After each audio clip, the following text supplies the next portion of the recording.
Hello everyone and welcome to Lost in the Reel. Today I am so excited to share with all of you my top 10 television shows of 2021. This has been such an incredible year for TV, especially with the streamers competing with one another to give us the best shows possible. And to be quite honest, it was almost harder to pick my favorite 10 in television than it was for film because there was just so much quality on the small screen this year. So without further ado, let's get started.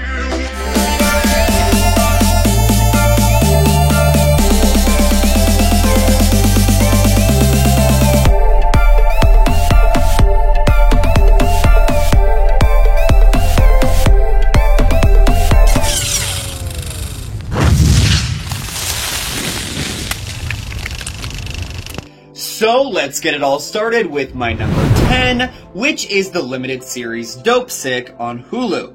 Have you ever watched something that made you so angry that you wanted to throw something at the TV? Well, that's how I felt while watching the entire 8 episodes of Dopesick. The series dramatizes the beginning of the opioid crisis from OxyContin's inception at Purdue Pharma all the way to the ongoing litigation. And in between all that are the stories of the people affected by this epidemic. The small coal mining communities turned into chaos through addiction, the doctors swindled into prescribing and also getting high on their own supply, and the DEA agents who've spent their life trying to take down the root cause of all of this turmoil. Starring the likes of Michael Keaton, Peter Sarsgaard, Michael Stolberg, Will Poulter, Caitlin Dever, and Rosario Dawson, Dopesick is a heartbreaking, fascinating, and riveting piece of television that is a call to arms. This one was severely underlooked during the fall, and I truly hope it ends up getting the recognition it deserves. My number 9 is the Netflix animated series Arcane, based on the massively popular video game League of Legends.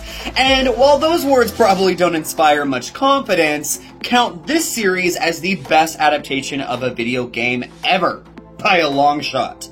The studio behind this steampunk fantasy used state-of-the-art, groundbreaking techniques involving motion capture, hand drawing and watercolors, CGI and more to make Arcane one of the most impressive and beautiful pieces of animation I have seen. Period.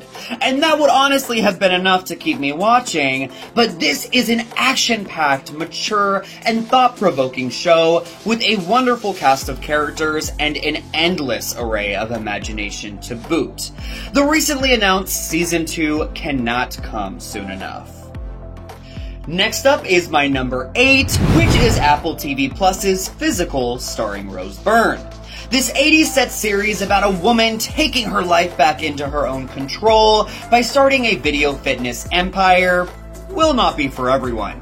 It's narrated with Rose Byrne's inner thoughts, which can be self-deprecating, dark, and downright nasty at times. But I found it to all be quite hilarious and very frank and honest. This series is produced by Craig Gillespie, who gave us I, Tonya with Margot Robbie, and if you liked that film, there's a really good chance you're going to dig Physical's vibes as well.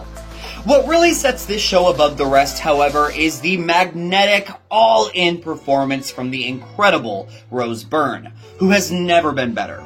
I must admit, the show does take a couple of episodes to really get into, but once the plot started picking up, I could not help but begin to champion Sheila. And luckily, we will definitely be getting a second season to see where her fitness empire journey leads her. My number 7 is a new series that is still ongoing, which is why it isn't further up my list. Honestly, once this season ends, I have a feeling it would end up in my top 3. But until I see how it all turns out, it must settle for the 7th spot, but I am 100% hooked on Showtime's Yellow Jackets. The series follows a girls' soccer team in the 90s who are flying to nationals, but their plane crashes in an unforgiving wilderness. At the same time, it follows a select few of the survivors 20 years later. They are brought together by the suicide of one of their own as weird occurrences start happening, which makes them have to confront what actually happened all those years ago. The series is like a genre mashup of all of the things that I love. Coming-of-age high school drama mixed with survivalist thriller and supernatural horror. Think The Craft meets Lost with a little Lord of the Flies and the Blair Witch Project sprinkled in there. It sounds like a lot, and it is. But the A-list cast with the likes of Melanie Lynskey, Christina Ricci, Juliette Lewis, Jasmine Savoy Brown, and Ella Purnell make it worth a watch alone. But what I love most about Yellow Jackets, however, is that although the overlying mystery is totally compelling, it's the characters that keep me coming back for more. And just as a forewarning, this is one brutally violent and messed up show. So, don't let the young adult vibes fool you. My number 6 might come as a surprise for anyone that knows me, and it comes as a surprise to myself as well. But that show is Disney Plus's WandaVision. I would consider myself a very casual fan of the superhero genre. I enjoy most of what Marvel and DC has produced, but I'm not ever clamoring for the next installment or anything. And frankly, I think that all of these Marvel series popping up almost every month is just plain overkill at this point. But what I love about WandaVision is how unique it is. It's so unlike anything else that Marvel has produced that I honestly can't even believe that it exists in the first place. But that risky chance really paid off. The show is anchored by 2 outstanding performances from Elizabeth Olsen and Paul Bettany. And I was so impressed at the balance between smaller, more intimate moments and with the grand scale action we have come to expect from the studio giant. I truly think that WandaVision brought humanity back to the superhero genre. My number 5 favorite show of 2021 was the utterly charming Hulu offering, Only Murders in the Building. This new series about 3 true crime buffs who find themselves caught up in a murder is a blast from start to finish. Seeing Steve Martin and Martin Short ham it up together again is worth checking out the show alone. But throw in a lovely Selena Gomez and you have a dynamic trio that subverts the ageism that we have come to expect from Hollywood. It is so refreshing to see 2 different generations collide and come together in such a harmonious way. Not only is Only Murders laugh out loud funny, but the mystery will surely pique the interest of anyone that calls themselves a true crime buff. This one is primed and ready for another season, and I can definitely see it sticking around for quite some time. Next up is my number 4, and that is Netflix's Young Royals. This new show from Sweden luckily found a huge and devoted following this last summer, and will be continuing its run in 2022. Young Royals follows Prince Wilhelm, who, after a widely publicized altercation in public, is sent to a prestigious boarding school. While there, he ends up falling in love with another boy, but following his heart and abiding by what is expected of him as royalty proves to be far more difficult than he could have ever imagined. Going into this show, I knew next to nothing about it, besides the fact that it was a foreign young adult show. And while I am a sucker for the coming-of-age genre, most of the time it's usually just guilty pleasure fun. But while Young Royals is entertaining as hell, it is far more grounded than I ever could have imagined. Even though we have seen a show centered around a young gay character before in Love, Victor, it has never been done like this. You feel the love these 2 characters have for each other radiating off of the screen. You feel every sacrifice and every heartbreak these characters go through. Young Royals might sound like it's all pomp and circumstance, but in actuality, it is a beautiful, authentic, and raw portrayal of first love. We have finally made it to the top 3, and my 3rd favorite show is Ted Lasso Season 2. What can I say about this Apple TV Plus series that hasn't been said already? Winner of 7 Primetime Emmys this last year, Ted Lasso came out of nowhere and put a smile on every person that decided to give it a watch. The series follows an American football coach who takes a job managing a struggling London football team. And while the first season followed Ted's journey to bring his team together, season 2 concentrated on him trying to get his own self together.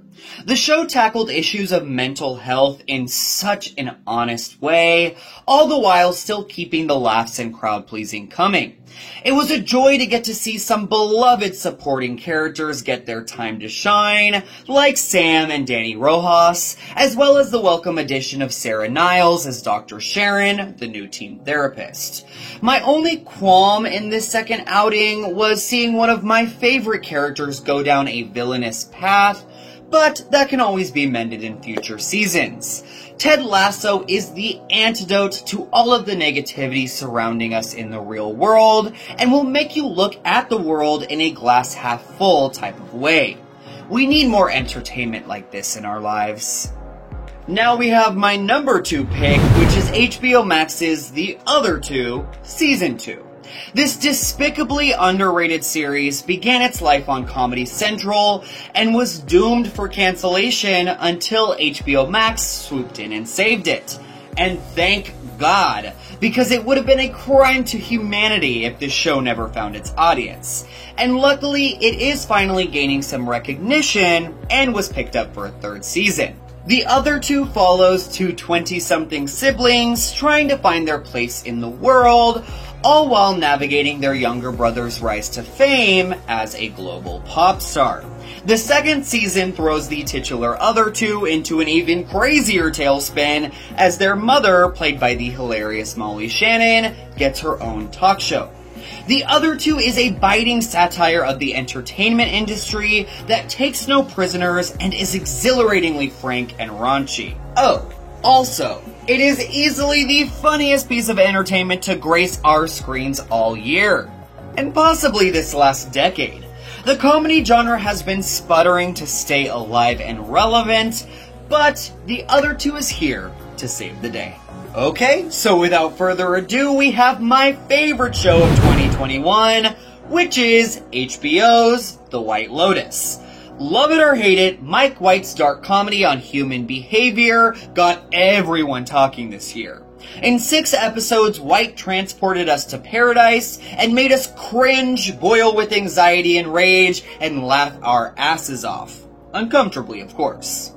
The performers in The White Lotus, which include Jake Lacy, Murray Bartlett, Jennifer Coolidge, Connie Britton, Alexandra Daddario, Sydney Sweeney, Steve Zahn, and Molly Shannon, who is having one hell of a comeback this year, formed one of the most compelling ensembles in television history. And while the mystery is what got us hooked from the get-go, it was the bad behavior that kept us watching and wondering what would happen next. No show this year has sparked such fascinating debate and conversation. One could only hope that Mike White is able to pull it off all over again and maybe even up the ante with season 2. Thank you so much for watching Lost in the Reel. Please make sure to share your thoughts on my top 10 TV shows of 2021, as well as your own personal lists in the comment section down below. I would love to hear what everyone was hooked on and binge watching this last year. And until next time, my friends, take care.